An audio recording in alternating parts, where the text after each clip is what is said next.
Los 70, la mejor época de la historia del cine. ¿Quieres saber cuáles son las mejores películas de esta década? Adelante.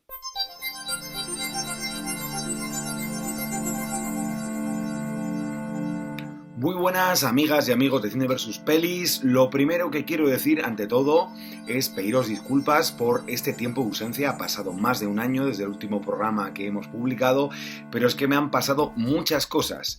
Entre ellas, la primera es que hace un tiempo, creo que lo dije en el canal, me rompí el tobillo y pasé un largo tiempo de preparación, de recuperación, etcétera, etcétera.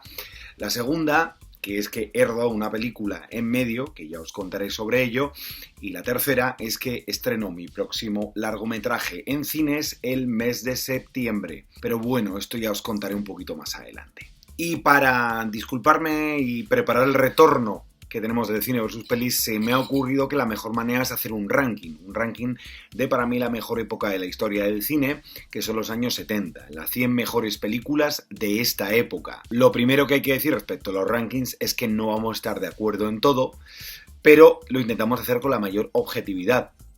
Hay películas que seguro os gustan mucho y se han quedado fuera. Películas como El Exorcista, que los que me conocen ya sabéis que no soy un gran fan.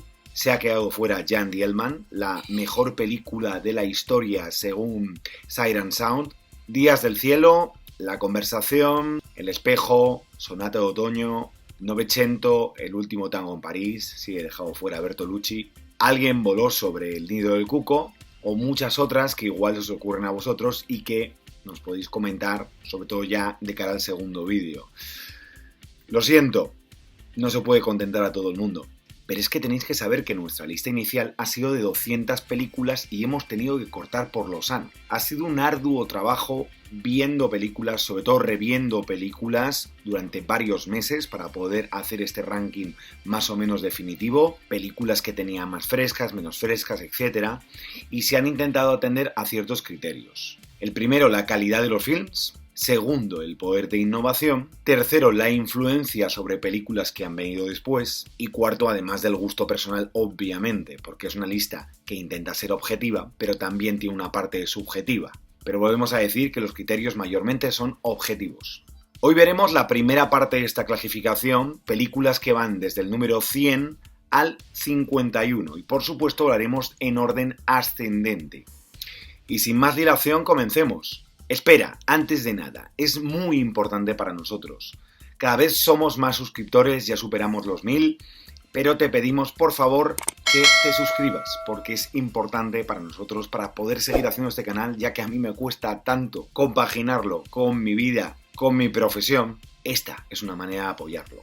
Gracias. Empecemos. Número 100, El día de los tramposos, de Joseph Leo Mankiewicz, Estados Unidos, 1970. Mezcla de comedia descarada con western condensado en una cárcel.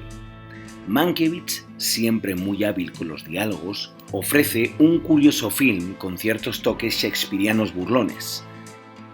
El enfrentamiento entre el preso Kirk Douglas y su carcelario Henry Fonda alcanza momentos legendarios, secundado de grandes actores como Warren Oates, Burgess Meredith o Hugh Cronin. Cine de antihéroes y personajes innobles, difícil de ver hoy en día.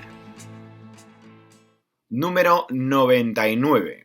El fantasma de la libertad, de Luis Buñuel, Francia, 1974.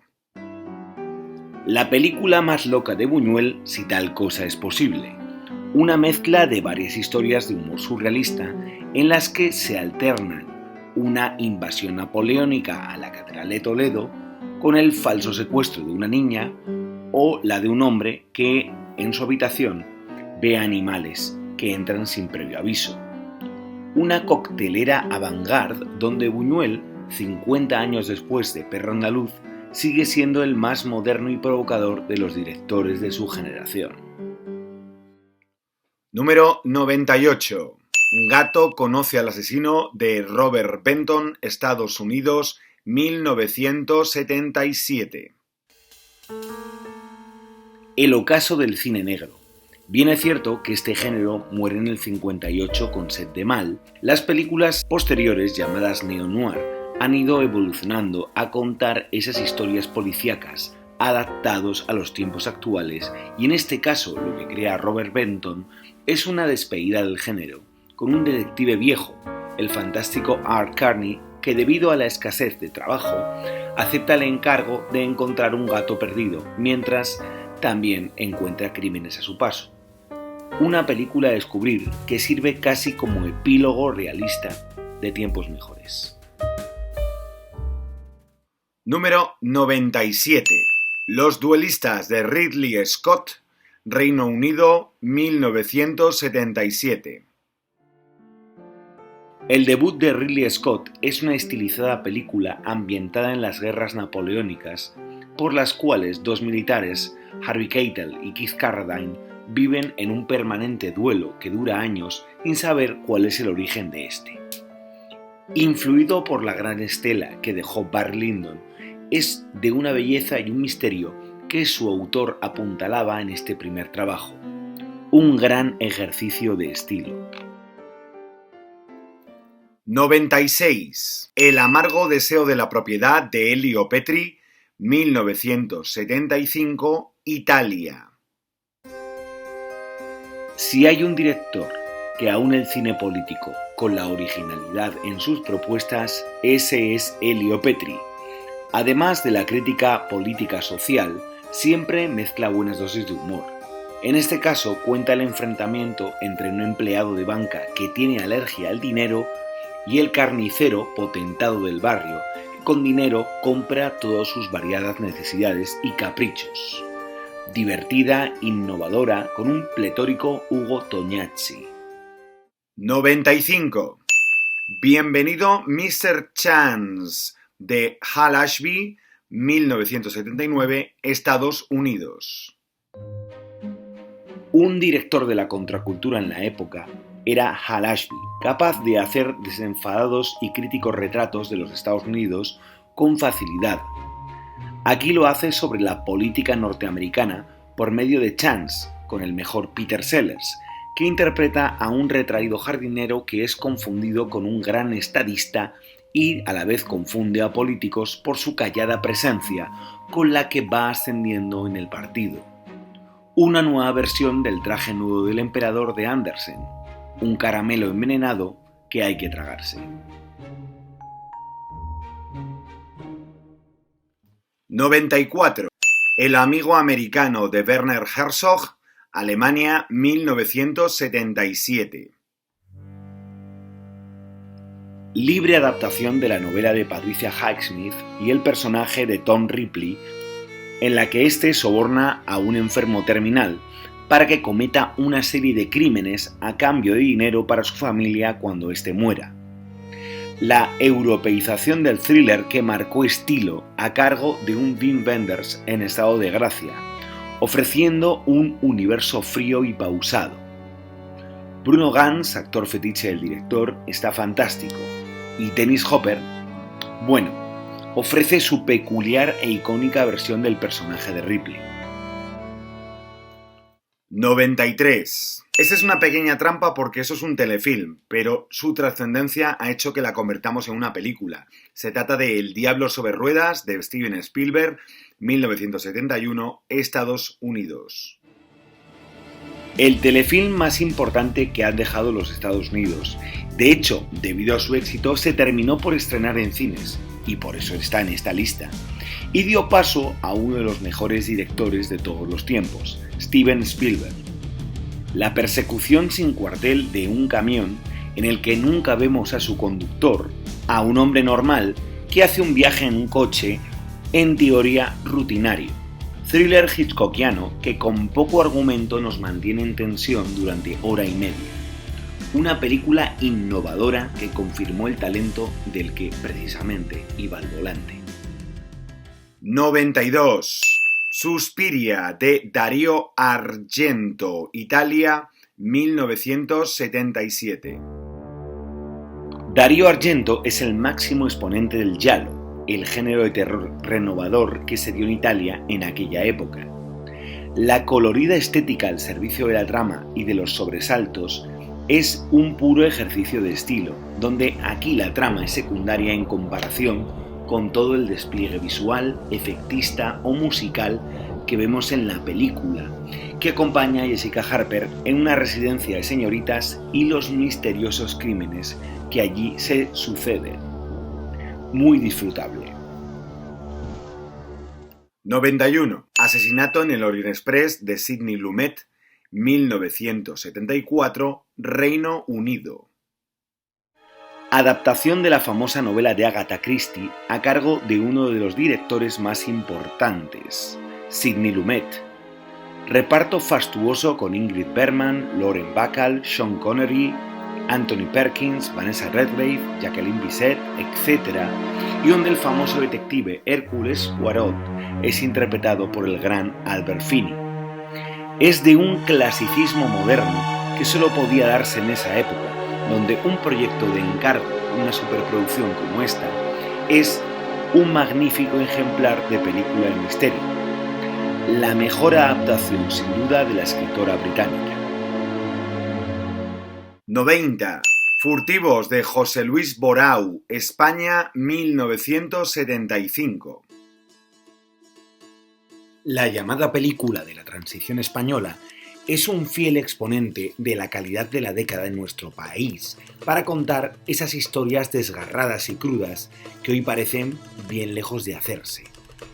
La vida rural y los crímenes unidos a un anti-Edipo que el protagonista Ovidi Montllor tiene con la sensacional Lola Gaos que hace de su madre, un personaje brutal e histórico, hace este film uno de los grandes de la historia de su país de origen.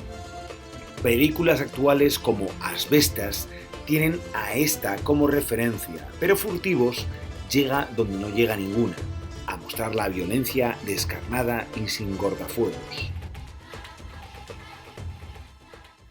89. El último testigo de Alan J. Pakula, Estados Unidos, 1974. Los 70 también fue la gran época para hacer cine político en Estados Unidos, sobre todo teniendo en cuenta los asesinatos a los Kennedy, a Martin Luther King o Malcolm X, entre otros. Aquí, un periodista encarnado por Warren Beatty, debido a presenciar uno de estos asesinatos a un destacado político demócrata, se infiltra en un grupo de adiestramiento a criminales para acabar con mandatarios molestos para el establishment. Thriller de altura que es completamente vigente. 88. La vida privada de Sherlock Holmes, de Billy Wilder, 1970, Reino Unido. La mejor película que se ha hecho de Sherlock Holmes la hizo un director como Billy Wilder, en teoría tan poco propio para hacerlo, pero así fue. La película, en lugar de transcurrir en torno a una trama alrededor del personaje de Conan Doyle, que la hay, intenta dilucidar la parte personal del detective más famoso. ¿Quién era realmente Sherlock Holmes? ¿Por qué no profundizaba en las relaciones personales? Un film desmitificador y arriesgado en el que, siendo su director, no puede faltar tampoco la comedia. 87. La profecía de Richard Donner, Estados Unidos, 1976. El cine de terror no puede faltar en este ranking y lejos del Exorcista elegimos a esta película como buen exponente del género en el mainstream, como un film bastante meritorio en el que nos cuenta la vida del anticristo desde su nacimiento a su más tierna infancia, como el reverso tenebroso de la vida de Cristo. Una película escalofriante y sin concesiones, que fue de las primeras que utilizó a los niños como elemento perturbador. El buen hacer de una leyenda como Gregory Peck es la guinda a esta película atemporal de la que tampoco podemos olvidar la magnífica música de Jerry Goldsmith. 86. Esta no la tengo pero me encanta. Un largo adiós de Robert Altman, 1973, Estados Unidos. La mejor película de su director es una puesta a punto del personaje creado por Raymond Chandler, el detective Philip Marlowe, interpretado aquí por Elliot Gould, pero en los años 70, en plena resaca hippie en California. Como buena novela de su autor, el film es una trama policíaca, pero con la salvedad de un evidente desencanto y trasnoche con lo que era el cine negro. Una mirada irónica a una sociedad y a un género con grandes dosis de comedia, que influyó mucho en el cine venidero, especialmente a películas como El Gran Lebowski de los hermanos Coen. 85. Tampoco la tengo. Hardcore. Un mundo oculto de Paul Schrader, 1979. Estados Unidos. La película más personal de Paul Schrader, cuyo mayor mérito hasta ese momento era escribir el guión de Taxi Driver, es la odisea que tiene un hombre de fuertes convicciones religiosas, concretamente la calvinista, que ha de buscar a su hija, que se ha escapado de casa y anda metida en las redes del cine pornográfico.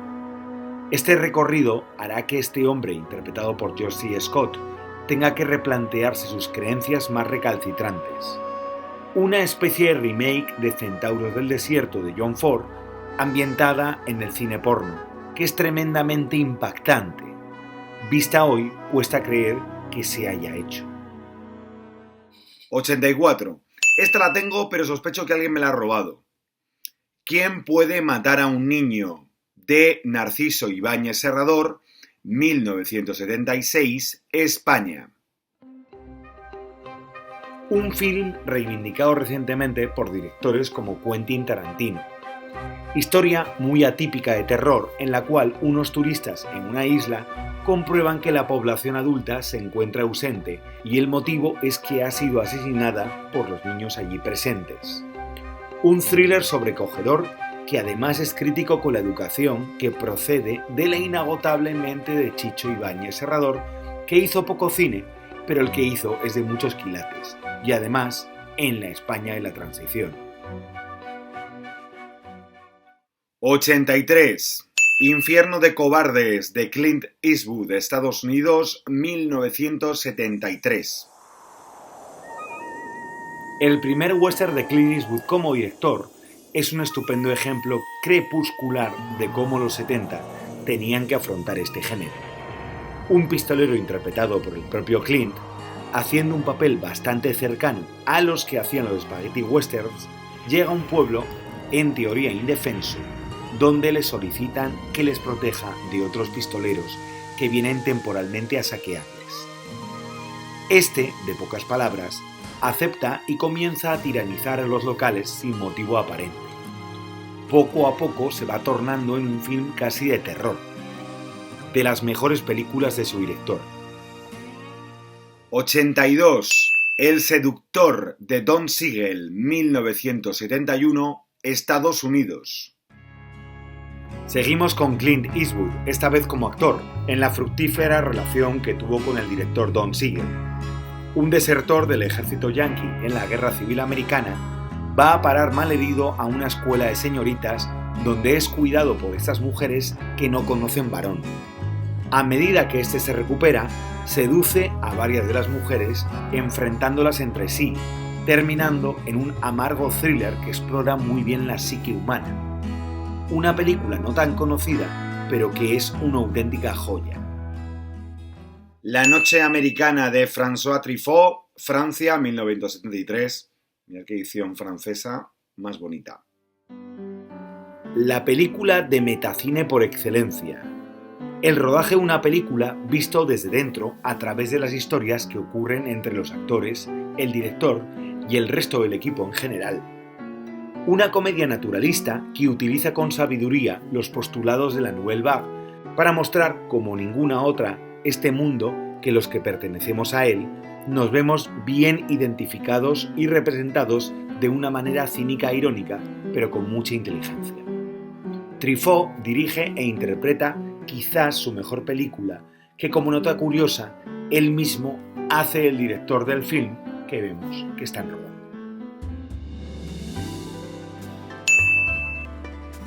Billy Wilder, a pesar de estar en su vejez, seguía en plena forma, haciendo películas a su estilo, adaptadas perfectamente a la modernidad de su época.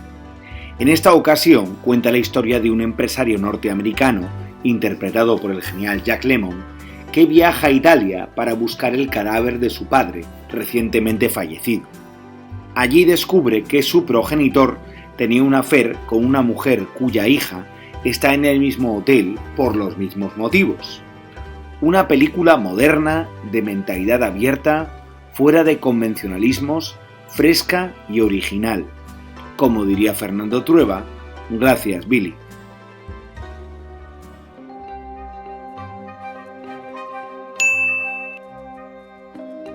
En Australia hubo una corriente de muy buen cine a finales de los 70. Este film es un claro ejemplo de este hecho. Por otra parte, de un director que luego tendría mucho éxito en los Estados Unidos, con varias nominaciones a los Oscar. Aquí cuenta la historia de un abogado, el pájaro espino Richard Chamberlain, que defiende a un grupo de aborígenes por un asesinato. Estos le relatan que está cerca el fin del mundo, y él juega un papel clave en que esto suceda. Film original del fantástico que también sirve a su autor para mostrar el choque de culturas ancestrales. Fascinante.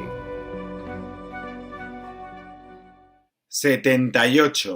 El Expreso de Corea o Expreso de Corea, va de título en español, de John Flynn, Estados Unidos, 1977, una de las películas favoritas de Quentin Tarantino.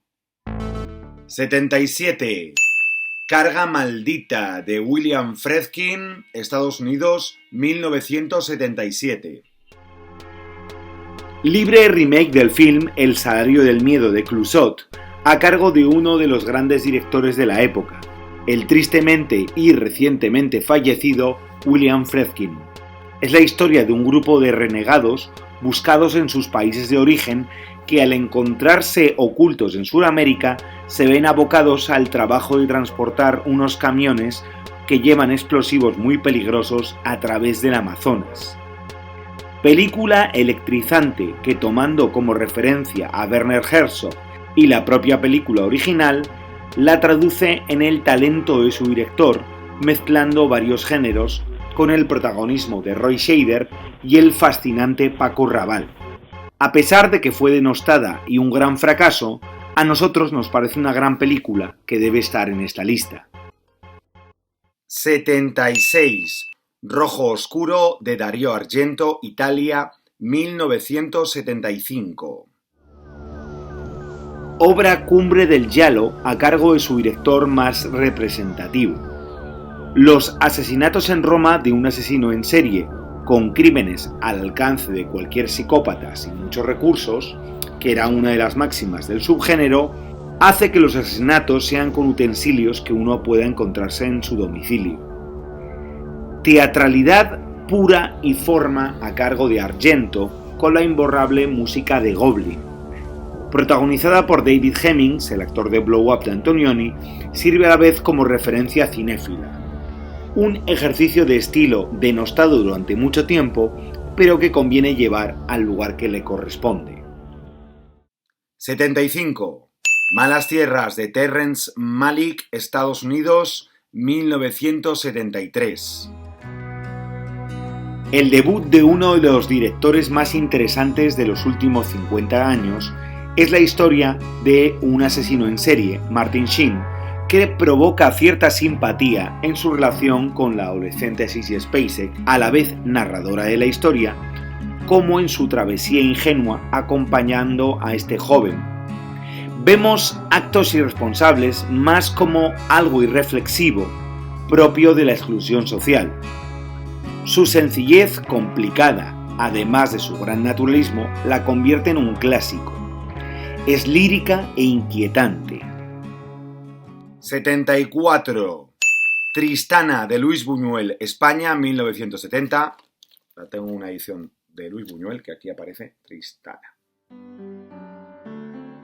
Una de las películas más canónicas de Buñuel, sin renunciar nunca a elementos surrealistas por supuesto, es la adaptación de Benito Pérez Galdós sobre una chica, Catherine Deneuve, que cae en las redes de un Don Juan, en realidad un viejo verde, el papel que siempre interpretaba Fernando Rey con el director, que a pesar de parecer una historia más convencional, es una crítica furibunda a la Iglesia y con mucho humor negro se ríe de las costumbres españolas y de las hipocresías de la alta sociedad. El final es uno de los más escalofriantes que uno pueda recordar. 73. Carrie, de Brian De Palma, Estados Unidos, 1976. 72. Una jornada particular, de Ettore Scola, 1978, Italia. Drama conmovedor acerca de la breve pero intensa historia de amor imposible entre un ama de casa, Sofía Loren, y un escritor homosexual, Marcello Mastroianni, el día que Mussolini da un discurso en Italia con Hitler en el que todo el mundo menos ellos acuden. Contado a tiempo real, es una maravillosa historia que rompe tabúes, critica al fascismo y a cualquier tipo de totalitarismo que con formas teatrales, pero con una gran puesta en escena, el director italiano Ettore Scola crea una película didáctica que debería mostrarse en colegios e institutos. 71. La balada de Cable Hogg, 1970, Sam Peckinpah, Estados Unidos. Maravilloso western, idealista y cómico, nos cuenta la historia de este Cable Hogg en una interpretación memorable de Jason Robards como un personaje que, a pesar de sus adversidades, mantiene el optimismo en una época en la que el lejano oeste está muriendo y la civilización sepulta todo lo tradicional. Crepuscular, sin embargo esperanzador, es una bonita película, algo olvidada, pero que saca la sonrisa del más optimista. Epílogo del género, pero con una sonrisa imborrable. 70. Sérpico, de Sidney Lumet, Estados Unidos, 1973. El policíaco, tal y como lo conocemos hoy en día, debe mucho a Sidney Lumet y concretamente con esta película se establecen varios de sus nuevos postulados. Film sobre Frank Sérpico, un policía que inicia el infiltrarse y camuflarse para conseguir rédito y que además se enfrenta a su propio departamento por la corrupción existente, es un film crítico que cuestiona a la policía como pilar fundamental. Además, el naturalismo con el que está filmado, cercano al cine europeo, le da mayor verosimilitud y cambia el género para siempre. Uno de los papeles emblema de Al Pacino. 69. Chinatown, de Roman Polanski, 1974, Estados Unidos. El gran homenaje al cine negro, incluso hay gente que erróneamente la incluye dentro de este subgénero, cosa que no es posible ya que ni por época ni por tiempo corresponde, es la historia del detective J.J. Gittes, interpretado por Jack Nicholson, en un caso de corrupción política que afecta a las élites de Los Ángeles. Proyecto de encargo para Polanski que con un gran guión de Robert Downey no se ahorra en detalles escabrosos de la historia que llegan a ser escalofriantes, mientras que el director ejerce un maravilloso ejercicio de estilo con presupuesto. Da pena que estas fueran las películas comerciales de los 70 y las actuales sean, en fin, ya sabéis. 68. Estado de sitio, de Costa Gabras, 1972, Francia. Cine político a cargo de uno de sus máximos exponentes, el griego Costa Gabras, que filma esta película que a modo documental y realista cuenta las acciones del movimiento Tupamaro en Uruguay y los secuestros a políticos para denunciar los abusos militares y de poder. La película se aleja de todo tipo de efectismos mediante una narración ágil y un estilo seco, aunque sin desdeñar dosis de suspense. Inicia un estilo muy propio y original que le da más verosimilitud al relato y se centra puramente en lo que quiere contar. Muy meritoria. 67. La última película de Peter Bogdanovich, 1971, Estados Unidos. Bogdanovich era uno de los directores mágicos de la década que con el tiempo fueron perdiendo fuelle. Pero aquí logra su mejor película, la desmitificación de la vida rural americana, ambientada en los 50. Es un anti-Frank Capra, contándonos la aburrida vida que hay en los pueblos, donde no hay mayor interés que ir al cine o al bar, y a la vez sus elementos ocultos y decadentes.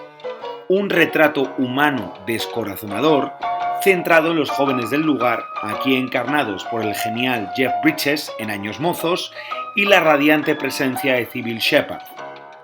La inmovilidad, la falsa idealización del sueño americano dan un drama que poco tendrá que ver con películas de su época que no están en esta lista, como Gris o American Graffiti. Esta es su reverso tenebroso y realista. 66. La vida de Brian, de Terry Jones, 1979, Reino Unido. Película histórica en varios sentidos, es uno de los films más irreverentes que se hayan hecho. La comedia desmadrada de este grupo de genios, que eran los Monty Python, sobre la vida del vecino de Jesucristo, es un ataque feroz y sin piedad a las religiones, a los absolutismos, a la fe, a los falsos profetas, y a la vez es tan icónica y memorable que muchos de sus chistes han quedado para la historia, además de su memorable canción final.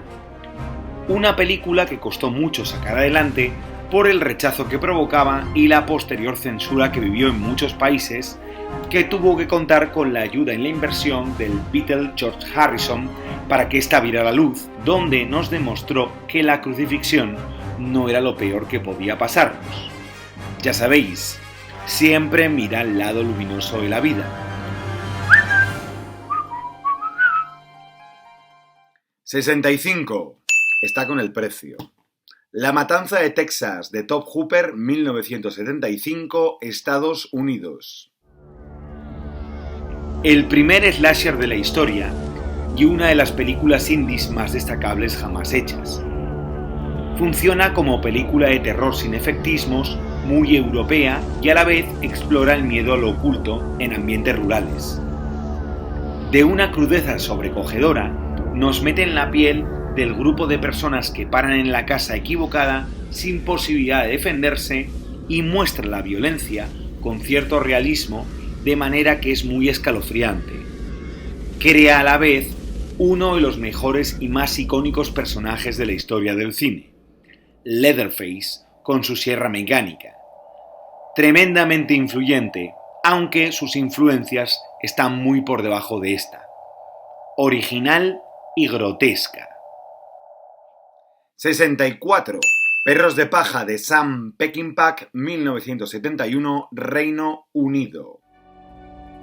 El intelecto contra la brutalidad. Esta es la premisa del film británico que hizo Peckinpah, muy recordado por toda su temática y visión pesimista de la vida. Un profesor de matemáticas americano, Dustin Hoffman, se va con su esposa inglesa al pueblo de esta. La sexualidad reprimida de los allí presentes contra la protagonista del film y la incapacidad de su marido por sobreponerse a la naturaleza bruta de los lugareños dará paso a secuencias brutales de violencia soterrada hasta que, por fin, explota en un clímax agónico y espeluznante, dirigido con estilo por su director. Perturbadora como pocas.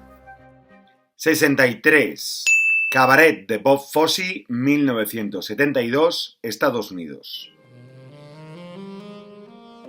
Uno de los musicales más famosos de la historia, a cargo del director que revolucionó el género como ningún otro. De hecho, se podría decir que no es un musical, ya que los números no están integrados en la acción, sino que forman parte del espectáculo que viven los protagonistas. La terrible ascensión del imperio nazi mientras se produce un triángulo amoroso en el que los sexos se entremezclan y juegan con toda la libertad del mundo en un mundo que se desmorona con él. La estética, los colores, la manera de filmar, canciones muy célebres y las magníficas presencias de Liza Minnelli y Joel Grey hacen que esta película fuera un clásico instantáneo en el momento de su estreno. 62. La invasión de los ultracuerpos de Philip Kaufman, 1978, Estados Unidos. Remake del clásico de ciencia ficción de Don Siegel, esta la mejora. Metáfora sobre el macartismo, cuenta una invasión extraterrestre que se produce a través de las plantas y que poco a poco sustituyen a las personas por clones sin personalidad y corporativistas. Es un film que mezcla también el género de terror con una gran elegancia y es un viaje alucinante y paranoico que no puede dejar indiferente. Es muy elaborada y nos habla de algo que, si quitamos los géneros, pasa en nuestra sociedad: la despersonalización de la gente, algo que recogerá más adelante John Carpenter en su cine. La secuencia final con Donald Sutherland es absolutamente aterradora. 61. La escopeta nacional de Luis García Berlanga, 1978, España. Una de las películas que más representa el esperpento español, dirigida por el director que mejor representó de manera cómica este país y con el genial guionista Rafael Azcona al servicio del espectáculo. La odisea de un empresario catalán para vender su producto en una cacería a la que acuden los más altos cargos franquistas en los terrenos de unos nobles de rancio abolengo. Es una de las películas más divertidas y originales que se han hecho. El retrato de una época que, bien mirada, tampoco cambia mucho en la actualidad. Es el mismo perro con distinto collar. Berlanga tiene esa gran habilidad y talento para el plano secuencia y dentro de este mostrar la alta sociedad a mayor gloria e influencia de Buñuel como algo cutre, egoísta y sin alma, pero con mucha gracia. Tiene secuencias y personajes memorables. 60. Interiores de Woody Allen, 1978, Estados Unidos. 59. La primera película seria de Woody Allen y también la primera que no protagonizaba. Es esta muy estimable acerca de 3 hermanas y sus relaciones con sus padres. Lo que ocurre en los interiores y a la vez la obsesión por el orden materialista, pero el desastre en las relaciones interpersonales y familiares. Es un film de una gran influencia bermaniana, filmado con el estilo visual del Príncipe de las Tinieblas, Gordon Willis. Fue ignorada en su día debido al éxito de las películas que anteceden y preceden a esta y lo arriesgado a la vez de su propuesta, rompiendo con la fórmula que funcionaba de Woody en aquel momento, y a la vez demuestra que era un cineasta capaz de hacer cosas fuera de la comedia. Las interpretaciones de Geraldine Page, Mary Beth Hart o Diane Keaton son dignas del recuerdo. 59. Agáchate maldito de Sergio Leone, 1971, Italia. Último spaghetti western de su máximo exponente. Es otra de las películas crepusculares que indican que el género estaba agonizando, pero ofrecían una calidad y un lirismo magnífico.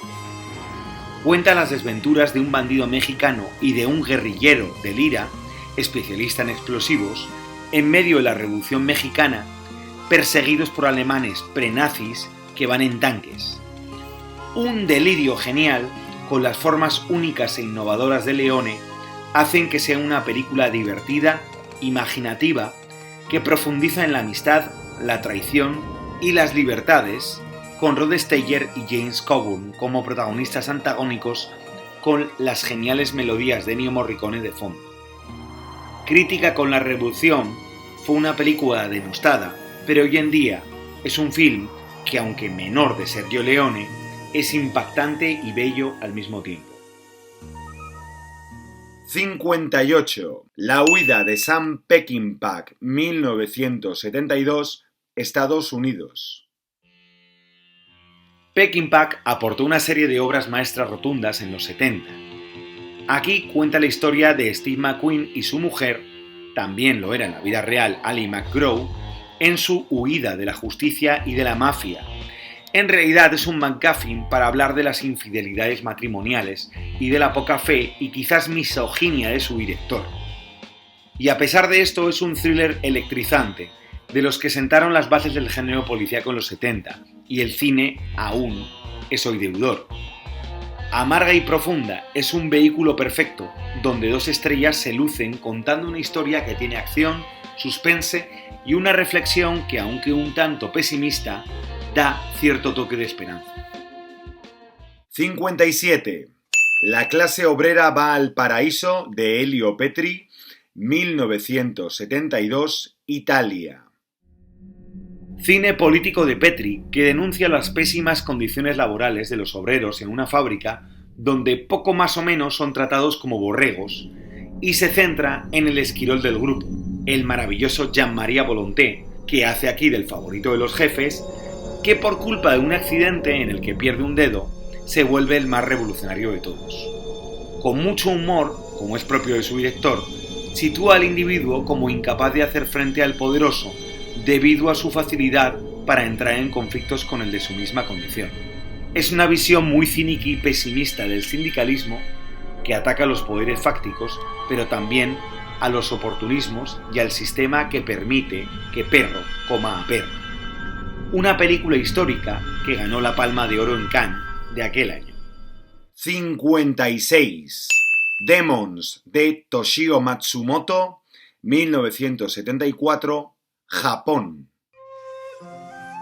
Película ciertamente expresionista, de samuráis, en el que con una imaginación fascinante nos cuenta una historia de venganza por celos que explora los lugares más recónditos de la psique humana. La idealización del honor y la traición que llevan al más descorazonador y pesimista de los sentimientos.